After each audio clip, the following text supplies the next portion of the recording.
아는 기자 법조팀 김지훈 기자 나와 있습니다. 사실 헌법재판관이 오늘 한덕수 총리를 증인으로 채택했는데 예전에는 안 하겠다고 했던 그 사람이잖아요, 그죠? 네, 헌법재판관들은 그동안 이 국무회의와 관련된 증언을 충분히 들었다는 입장이었습니다. 김용현 전 장관이 증언했고 이상민 전 장관도 출석해서 국무회의에 관해서 진술했죠.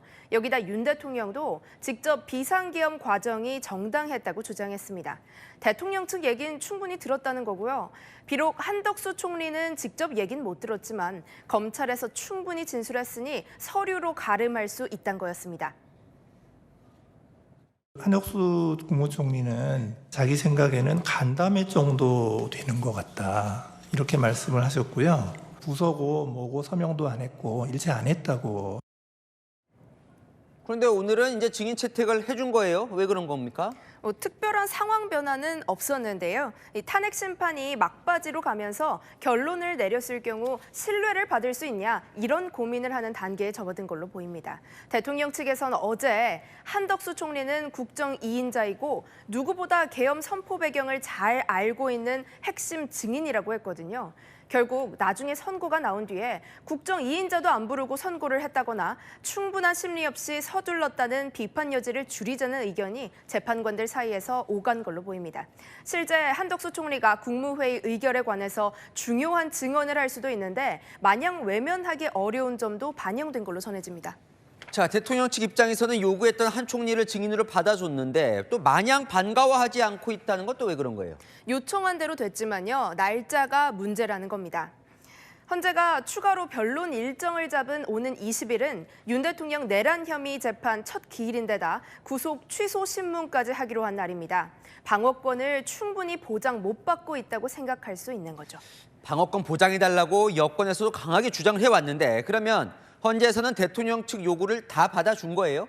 헌재는 한덕수 총리 증인 채택 그리고 홍장원 전 차장 재소환, 추가 변론기일 지정 이런 요청을 모두 받아줬죠. 하지만 딱 하나, 부정선거 검증 요청은 받아주지 않았습니다.